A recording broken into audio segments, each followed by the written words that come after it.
You're listening to Beyond Bizarre True Crime, brought to you by AbJack Entertainment. Be sure to check out some of the other great true crime podcasts from this network, including The Murder in My Family, Missing Persons, DNA ID, Zodiac Speaking, Scene of the Crime, 3 Men and a Mystery, and All Things Crime. All of these podcasts are available for you to binge on right now, wherever you listen to podcasts. Subscribe where you're listening to this podcast so you don't miss an episode.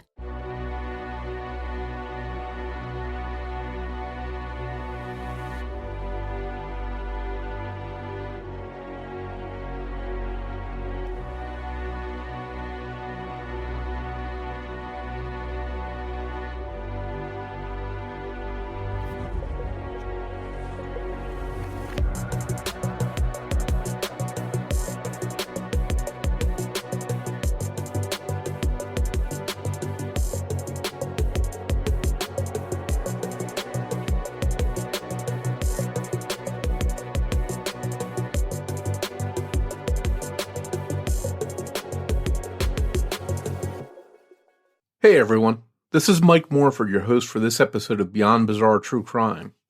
Many of you probably know me as Morph. I host The Murder in My Family, and I also co-host a few other podcasts, including Criminology, Missing Persons, and Zodiac Speaking. In this episode, I want to talk about a case that really is beyond bizarre. The 1975 murder of Lindy Sue Biechler in Lancaster County, Pennsylvania.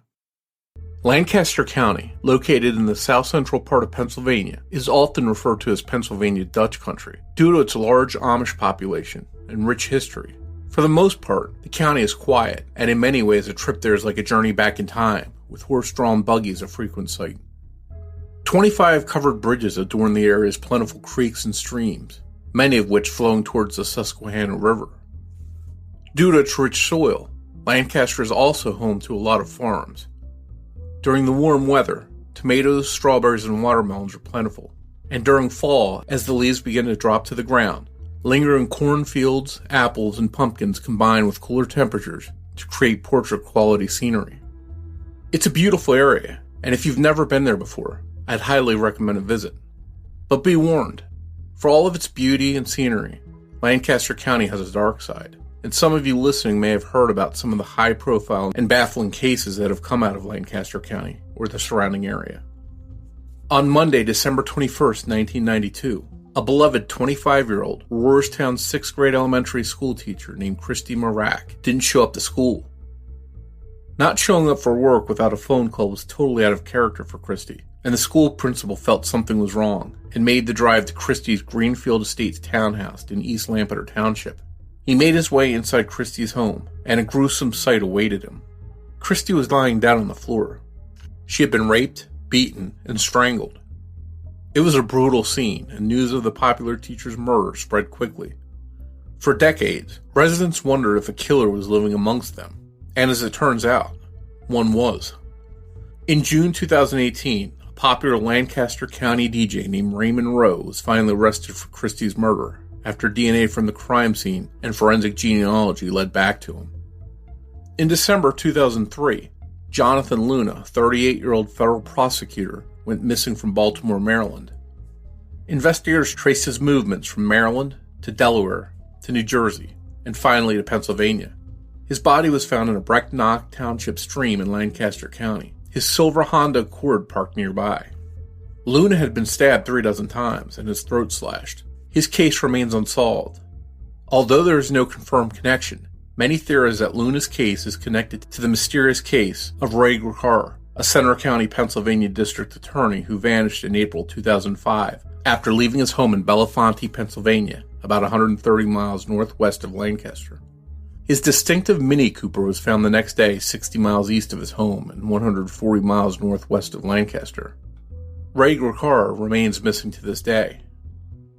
But even before Christy Marak was brutally murdered inside her condo in 1992, and before Jonathan Luna made his mysterious journey from Baltimore before winding up dead in a Lancaster County stream, another shocking unsolved crime happened in that area. The 1975 murder of Lindy Sue Biechler. Lindy Sue Biechler was born Lindy Sue Little on January 31st, 1956. A lifelong Pennsylvania resident, Lindy graduated from Conestoga Valley High School in 1973 and then took a job with RCA. Lindy began dating Philip Biechler, and the pair got married in October 1974. They settled into a first-floor apartment in Manor Township at 104A Closs Drive. Lindy left her job with RCA and took a job at Landis Flower and Gift Shop on Cottage Drive about 5 miles from home. Philip, an art student, took classes at Millersville State College and worked at Hertz Rent-A-Car on North Queen Street. The first year of married life was an adjustment for both Lindy and Phil, but they enjoyed their life together as husband and wife, and they were looking forward to what the future might have in store for them. For almost a year, things were going smoothly for the newlyweds, although Lindy would get lonely at night while Phil was working at the rental agency.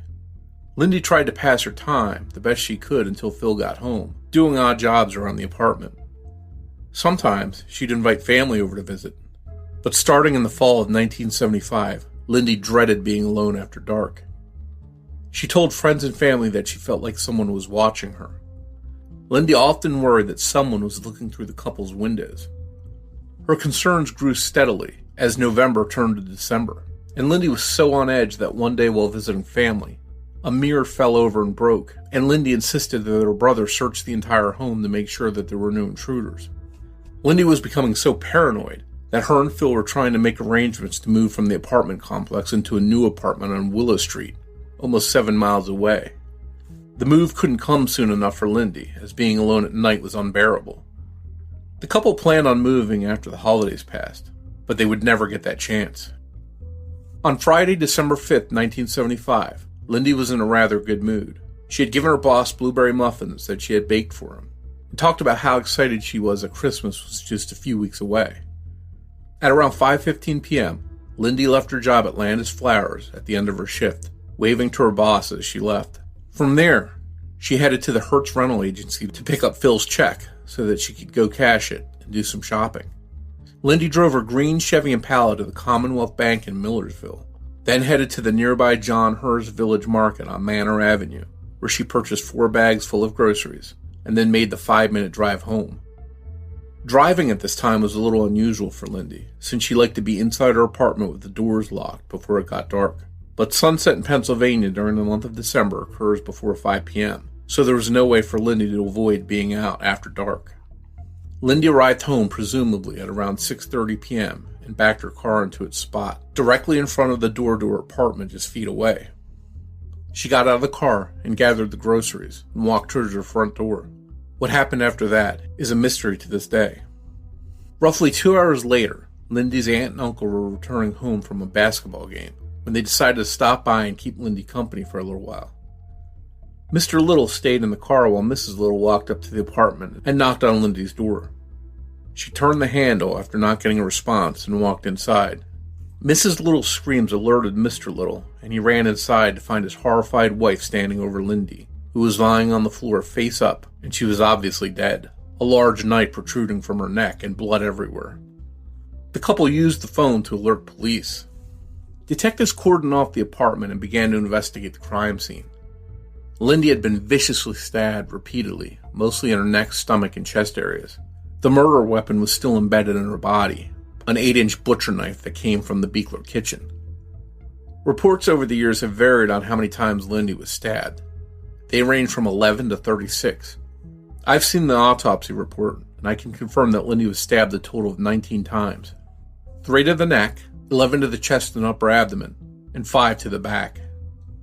Additionally, Lindy suffered lacerations of the right carotid artery, the pulmonary artery, and the left ventricle of the heart and lung. The cause of death is listed as massive bleeding due to multiple stab wounds, with the manner of death being homicide. The findings left little doubt that the attack that ended Lindy's life was a brutal one. It was also determined that Lindy was stabbed with a second smaller knife, which wasn't found at the scene. Police theorized that the killer brought that knife with him when he arrived and carried it away when he left. It also appeared that Lindy was the victim of an attempted sexual assault, although investigators kept details related to this mostly under wraps. Lindy's time of death was estimated to be no more than 1 hour before she was found by her aunt and uncle at 8:30 p.m., putting the time of death at around 7:30 p.m. This led to a lot of questions. If Lindy arrived home at 6:30 p.m. and was killed at around 7:30 p.m., was her killer in the apartment with her that whole time? Or did he arrive later on and Lindy willingly let him in? As they analyzed the crime scene, investigators found no sign of forced entry. They concluded that Lindy had likely let her killer into the apartment, or perhaps as Lindy brought in her groceries, the killer snuck in without Lindy seeing him, or forced his way in behind her. The $46 worth of groceries Lindy purchased were on the kitchen table. There was blood on the doorway leading into the hallway, and a lamp had been knocked over. A shoe print was discovered, perhaps in blood, from what appeared to be a male's foot. While investigators worked the scene, police went to the Hertz rental agency to notify Phil that his wife of just over a year was dead, and that she had been murdered. Phil was devastated, as was the rest of Lindy's family when they received the shocking news. As in most murder cases, the investigation starts with those closest to the victim, and fans out from there, and Lindy's case was no exception. Phil Biechler was questioned, but almost immediately ruled out as he had an airtight alibi working at the rental agency when Lindy was killed. Other relatives and friends were also questioned, but police didn't seem to suspect anyone close to Lindy as being involved in her murder, despite the murder appearing to be a crime of passion. Police questioned several neighbors and residents at the Biechler's apartment complex, and for the most part, none of them saw or heard anything unusual on the night Lindy was killed. Perhaps the biggest clue was the report of a car that was seen double parked with its headlights on near the Spring Manor Apartments on the night of the murder. It was parked parallel to the sidewalk on Closs Drive. The vehicle was reported as being there as early as 7 p.m. and was last seen there at 8:40 p.m. The vehicle was described as a dark-colored, standard-size, American-made car. Police wanted to talk to the car's driver, but the car was never identified, and its owner never came forward. Lindy's community was shocked as the news of her savage murder made the rounds. People that normally didn't lock their doors started doing so. While police tried to find the killer, Lindy's heartbroken family made arrangements for the 19-year-old's funeral. A private viewing for family and friends was held Tuesday, December 9th, and Lindy was laid to rest at Boehm's United Methodist Cemetery later that day. By February 1976, police had interviewed nearly 300 people and looked at various suspects and crimes in the area with similarities, but no arrest came, and the case started to cool off. Time passed as Lindy's family and her community tried to move on. In December 1976, a year after she was laid to rest, Lindy's family went to pay their respects at her gravesite. That's when the case took a strange turn. They found that her grave had been vandalized. The headstone over Lindy's grave had been spattered with red paint and had been chipped and nicked. It was determined that the gravestone had been defaced sometime during the month of December. Lindy's family was understandably upset by the vandalism of her gravestone, and they wondered how someone could be so cruel. But not long after that, they would face another disturbing incident connected to Lindy. On January 5th, 1977, a letter marked urgent came into the Manor Township Police Department, addressed to Police Chief Donald Sheeler. The letter read, "Hi Sheeler, just eats up your heart knowing you haven't caught me yet. Still around. Lindy's marker on her grave just turned me on like she did, and the way she looked all bloody, like the paint on her marker. The scratch and nick marks represent the knife stabs. Count them. You wondered if the guy at the gas station in Mountville were related to Biechler's murder. Forget it, man. No way. I'll tell you what, Chief Pig. You print this letter in the paper along with a picture in Friday night's Lancaster paper and Saturday morning's paper, and I might confess when I get off my trip. You see, the world owes me a living. Maybe I give you a few hints who I am. Got busted once for drugs a few years back. Live in West End of Lancaster suburbs. I am 5'10" tall, 205 pounds, fat and beautiful, and capable of killing again without knowing it." The ghastly letter continued on. December 5th, 1975, was under the stupor of amphetamine like right now. Well-educated man in the community, single, good job, but God, please, Chief, help me. I am losing my mind. Help me before I kill again. The headaches kill me every time. It aches. The drugs only calm it temporarily. Will God forgive me? Please print this, Chief, in the paper so I know you got it. Then I write you again. God, I need a priest.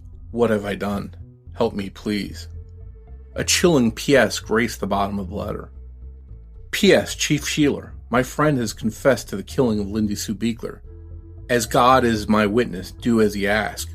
Print this letter on the front page. I am not aware of his intentions right now, but contemplating murder is not his intention. He is mentally sick. When the letter appears, then he will turn himself in. He described the relationship he and Lindy had before he killed her.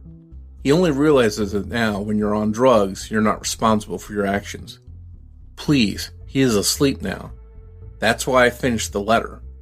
All I can tell you, my friend frequents Manor Shopping Center in the evenings, and the fields around it, mostly weeknights. He will contact you very soon, and when he does, please bring a Catholic priest to the police station. The letter signs off with the name, Janice Crum. This letter was bizarre, to say the least.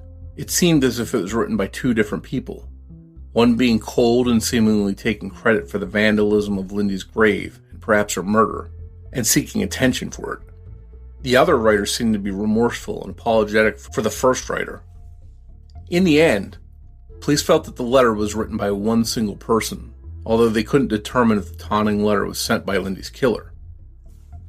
Police searched for a person in the area with the name of Janice Crum, as mentioned in the letter, but reportedly didn't find one.